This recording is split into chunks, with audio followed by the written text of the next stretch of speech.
Olá, tudo bem? Seja bem-vindo a mais um estudo da nossa série Ouvindo a Voz de Deus. O tema de hoje é sobre o Santuário de Deus.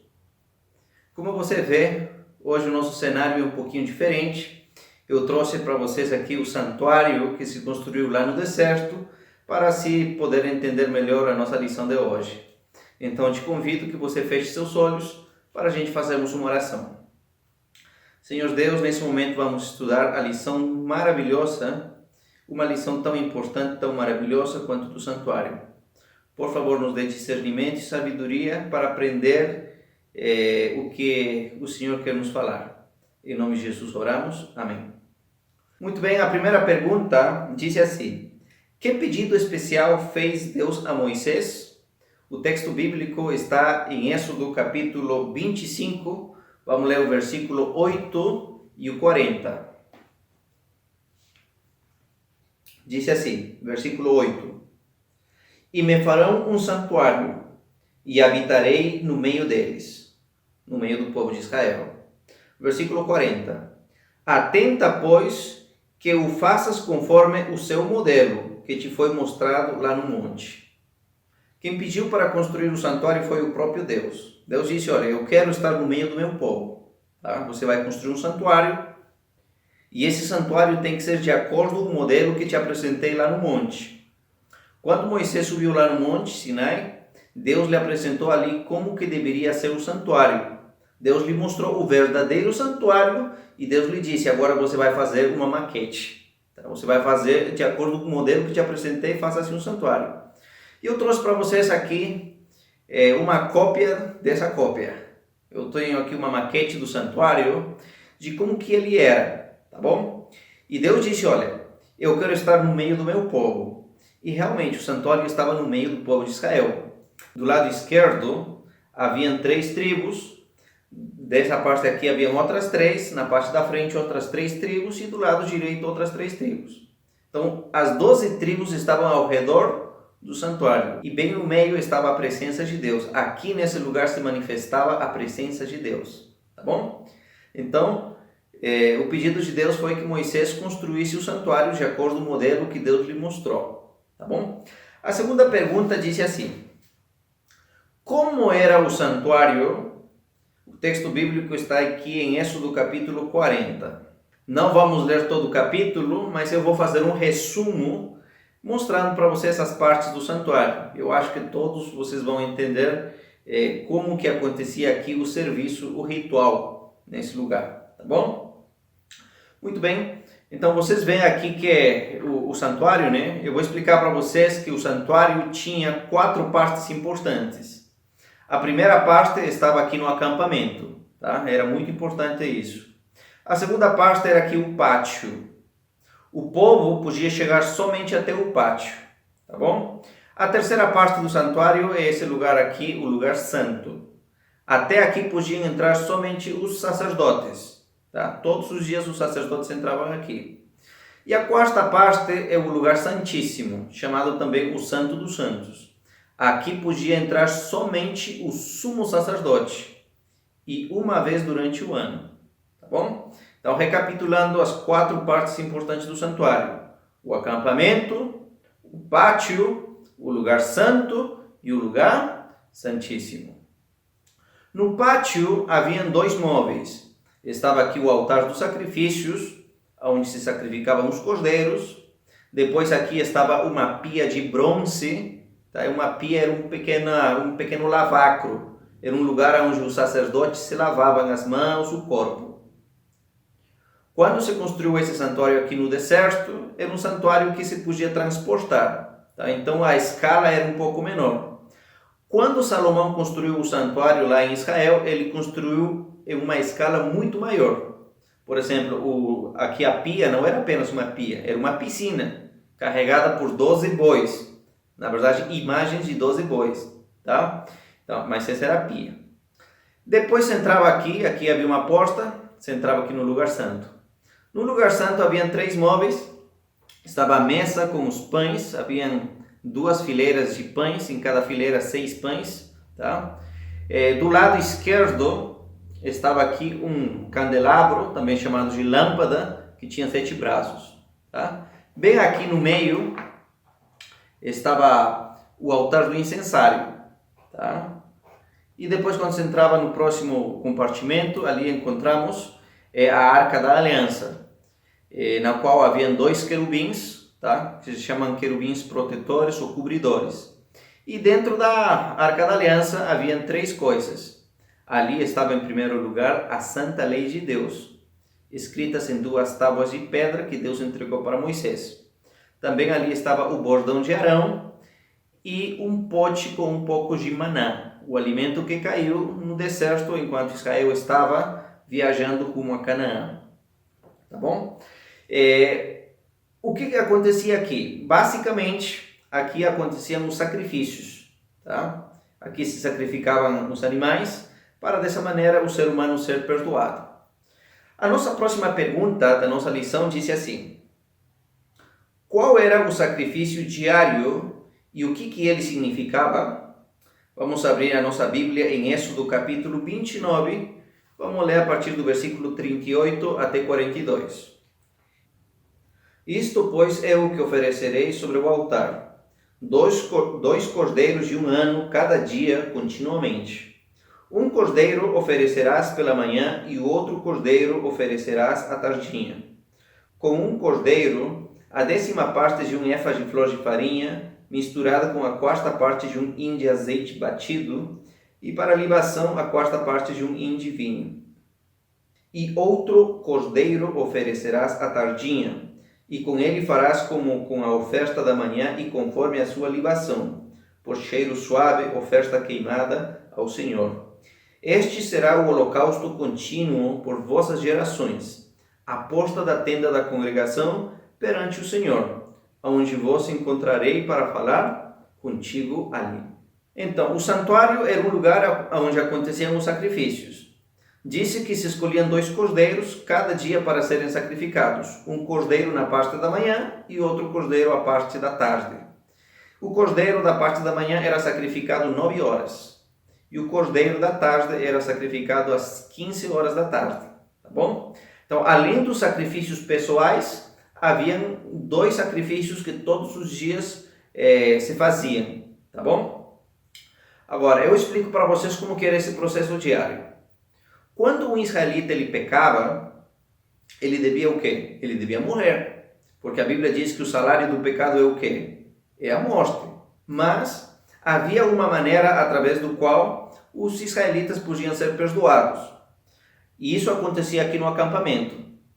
O pecador escolhia um cordeiro macho e ele devia trazer esse cordeiro aqui para o santuário. Ele entrava então aqui pela porta no santuário e ele colocava as mãos na cabeça do cordeiro e confessava os pecados. Nesse momento, simbolicamente, o pecado da pessoa passava para quem? Passava para o cordeiro. O sacerdote, quem ministrava nesse lugar aqui, ele lhe entregava uma faca ao pecador. E com essa faca o pecador devia imolar o cordeiro. Tá? O sacerdote depois, com uma vasilha, ele juntava um pouco do sangue do cordeiro. Após fazer isso, o cordeiro se colocava aqui no altar dos sacrifícios para ser queimado. O pecador que trouxe o cordeiro, ele voltava feliz para sua casa, porque agora ele tinha sido perdoado.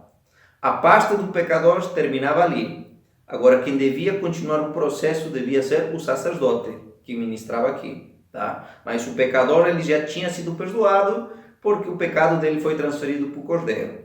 Tá? Agora, o sacerdote, quando ele queimava ali o cordeiro, ele passava agora aqui para a pia. E nesse lugar o sacerdote se lavava. A sua mão às vezes estava cheia de sangue e tudo, então ele se lavava, se limpava. Depois de fazer isso, ele entrava então aqui no lugar santo, levando o sangue. Ele chegava até esse lugar. Aquilo que dividia o lugar santo do lugar santíssimo era uma cortina, um véu.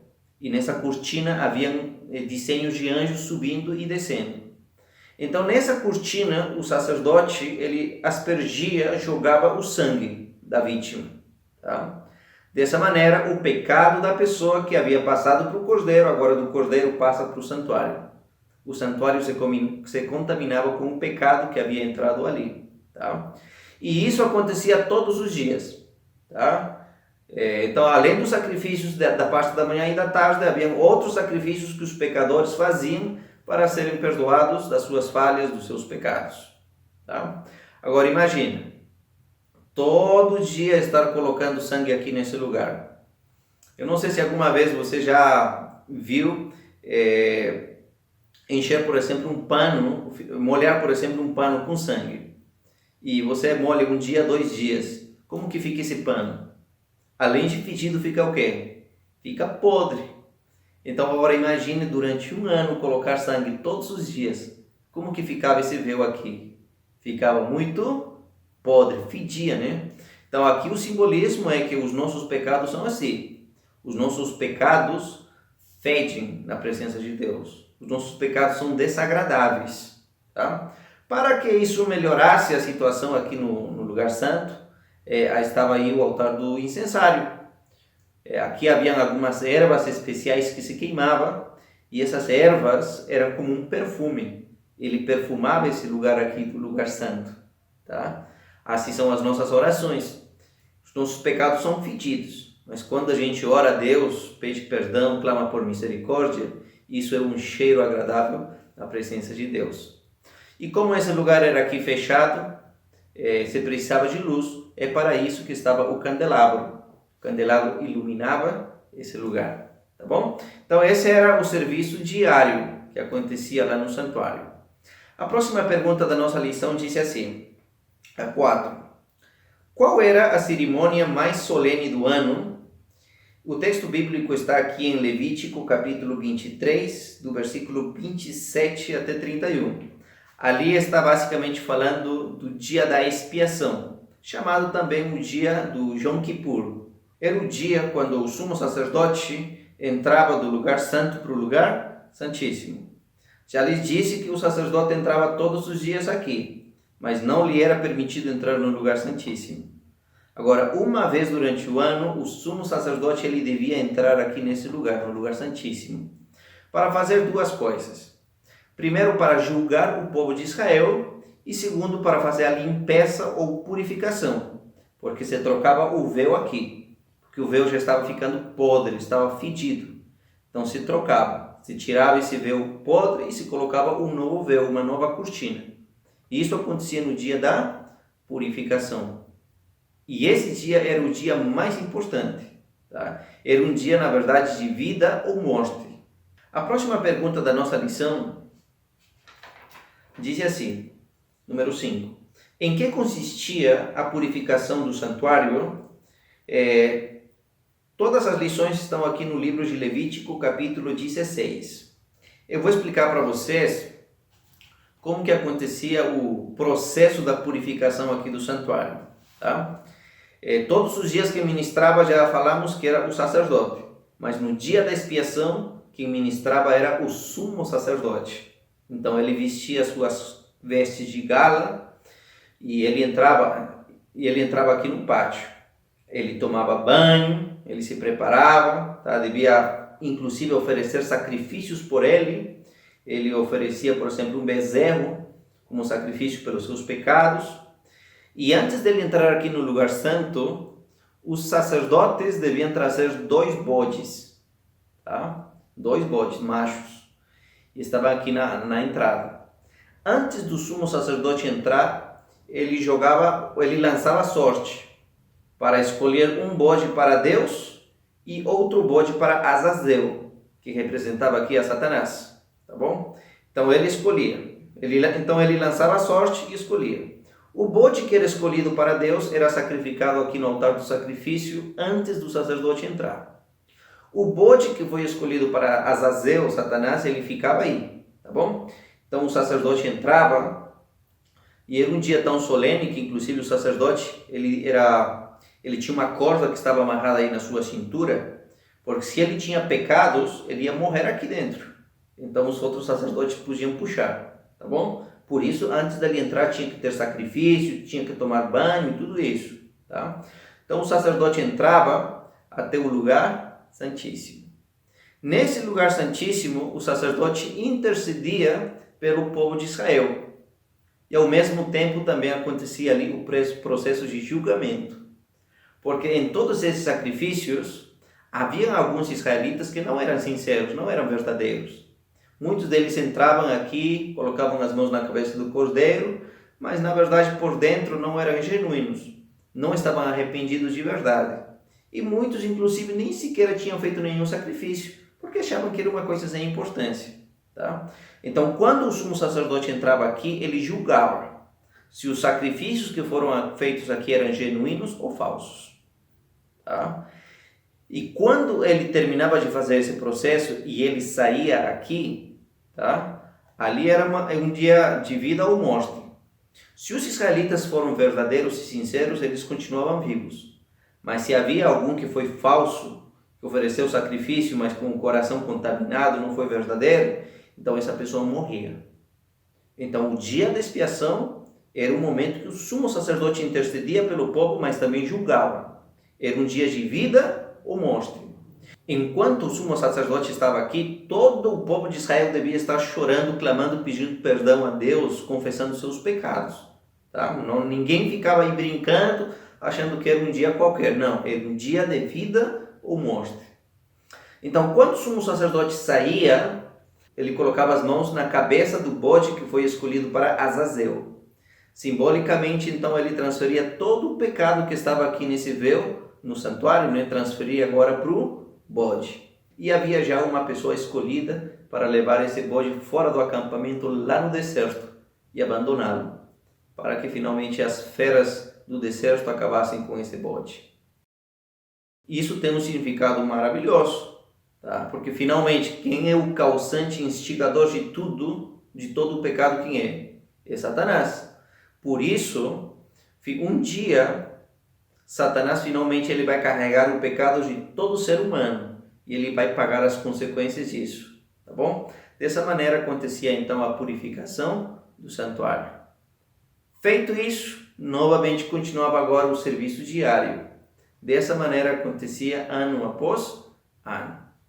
Vamos então para a próxima pergunta. A pergunta número 6. Disse assim: que acontecimento marcou a consumação do ritual do santuário terrestre e qual santuário está funcionando atualmente? Vamos ler na nossa Bíblia, Mateus capítulo 27, versículos 51 e 52. Tá? Mateus capítulo 27, versículos 51 e 52. Disse assim: e Jesus, clamando outra vez com grande voz, entregou o Espírito. E eis que o véu do templo se rasgou em dois, de alto a baixo, e tremeu a terra, e fenderam-se as pedras. No momento que Jesus morreu lá na cruz, disse que o véu do santuário, esse véu aqui que dividia o lugar santo do Santíssimo, se rasgou em duas partes. Sabe por que hoje, ano 2020, não fazemos ainda sacrifício de cordeiros? Porque esse ritual, essa lei aqui que havia do ritual dos sacrifícios, chegou a seu cumprimento. No Antigo Testamento, os israelitas faziam esses sacrifícios porque eles acreditavam que um dia no futuro chegaria o Messias, Jesus, o verdadeiro Cordeiro, que morreria em lugar dos pecadores. Por isso que quando Jesus veio e começou seu ministério, João Batista viu Jesus e disse: eis aqui o Cordeiro de Deus que tira o pecado desse mundo. Então Jesus era o Cordeiro. Quando Jesus foi sacrificado na cruz, ali acabou os sacrifícios. O verdadeiro Cordeiro tinha acabado de ser sacrificado. Tá? Nós não sacrificamos mais cordeiros, esperando a chegada do Messias. Não, porque agora nós olhamos para o passado. O dia quando o Messias morreu lá na cruz. Então, lá no momento que Jesus morreu, ali acabou o ritual do santuário. Desde ali para aqui não se faz mais nenhum sacrifício. Vamos ler a próxima pergunta da nossa lição. Disse assim, a número 7. Quais são as evidências bíblicas de um santuário no céu? Tá? Lembremos que esse santuário que estava aqui no deserto era apenas uma cópia do verdadeiro santuário que está lá no céu, que Deus lhe mostrou a Moisés. E até aqui vimos que o altar do sacrifício representa a cruz. Tá? A pia de bronze onde tinha água representa a ressurreição de Jesus. Tá? E respondendo aqui a pergunta, Que evidências temos de que lá no céu está o santuário? Há muitos textos bíblicos. Eu vou ler apenas um para a gente entender que lá no céu está esse lugar aqui, o lugar santo e o lugar santíssimo. Abra sua Bíblia comigo aí em Apocalipse, capítulo 11, versículo 19. E abriu-se no céu o templo de Deus. Olha, templo santuário. Se abriu aonde? Lá no céu. E a arca do seu concerto foi vista no seu templo, e houve relâmpagos, vozes, trovões, terremotos e grande saraiva. Ou seja, aqui diz que lá no céu se abre o templo e se viu o quê? A arca da aliança. Ou seja, lá no céu está a arca da aliança. Quando a gente vai para o livro de Apocalipse, por exemplo, Apocalipse capítulo 1, e lemos o versículo 12 e 13, disse assim: E virei-me para ver quem falava comigo. E virando-me vi 7 castiçais de ouro. E no meio dos 7 castiçais, um semelhante ao Filho do Homem, vestido até os pés de uma veste comprida e cingido pelo peito com um cinto de ouro. Ou seja, diz que aqui, João ele vê agora Jesus aqui no lugar santo, andando aí no meio das lâmpadas do candelabro. Mais para frente, o texto que lemos também fala aqui do lugar santíssimo. Ou seja, quando Jesus ressuscitou, ele foi para o céu, lá no santuário celestial. Lá está o lugar santo e o lugar santíssimo. Na nossa próxima lição, a gente vai entender mais detalhes daquilo que aconteceu lá no lugar santo e no lugar santíssimo. Tá bom? Mas a evidência bíblica é que Jesus agora está lá no céu, no santuário celestial, no verdadeiro. Amém? Eu gostaria de ler mais uma última passagem das Escrituras com vocês. Vamos ler o livro de Salmos, capítulo 73, versículo 17. O Salmo 73 se chama o Salmo de Asaf, e ele escreveu uma coisa bem maravilhosa. Disse aqui: Até que entrei no santuário de Deus, então entendi o fim deles.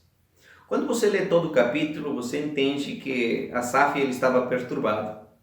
Havia muitas coisas que estavam acontecendo que ele não entendia. E ele se questionava: Senhor, por quê? Por que os perversos prosperam? Por que os justos sofrem? Por que acontece isso, aquilo? Ele disse: até que entrei no santuário de Deus. Quando eu entrei no santuário de Deus, ali eu entendi qual seria o fim dos pecadores. Ali entendi tudo. Eu queria te convidar nessa oportunidade para que você entrasse também no santuário. Você conhecesse tudo aquilo que acontecia aqui. Nesse estudo não podemos falar todas as lições com relação ao santuário, mas eu te desafio que você estude mais. Inclusive eu gostaria de fazer um convite. Se você ainda não está inscrito no meu canal do YouTube, faça sua inscrição. Tá? O nome do meu canal é A Última Mensagem. Porque depois de eu terminar de fazer essa série de estudos bíblicos ouvindo a voz de Deus, eu estarei fazendo uma série que se chama A Luz do Santuário no Grande Conflito. Ali vamos estudar detalhe após detalhe sobre tudo aquilo que acontecia aqui no santuário. Então, se você quer aprender mais sobre essas lições, vai lá no YouTube, faça a sua inscrição, ative o sininho para você acompanhar todos os nossos estudos. Amém? Beleza? Então, espero que Deus abençoe a sua vida espiritual, que você entre também no santuário para entender grandes maravilhas que Deus quer te mostrar. Vamos terminar fazendo uma oração? Oremos. Eterno Deus, querido Pai, queremos também, assim como Asaf, entrar, Senhor, no estudo do santuário. Queremos entender, Senhor, muitas questões e sabemos que todas as respostas estão aqui. Então, Senhor, fala aos nossos corações, por favor, através da Tua palavra. Que cada pessoa que está fazendo esse estudo bíblico seja muito abençoado e que a sua vida espiritual, Senhor, cresça e se fortaleça através do estudo do santuário. Muito obrigado por tudo, em nome de Cristo Jesus. Amém. Que Deus te abençoe. Nos encontramos na nossa próxima lição, que vamos estudar sobre os juízos de Deus. Tá? Vamos falar do momento que Jesus entrou do lugar santo para o lugar santíssimo. Então não perca, viu? Até mais.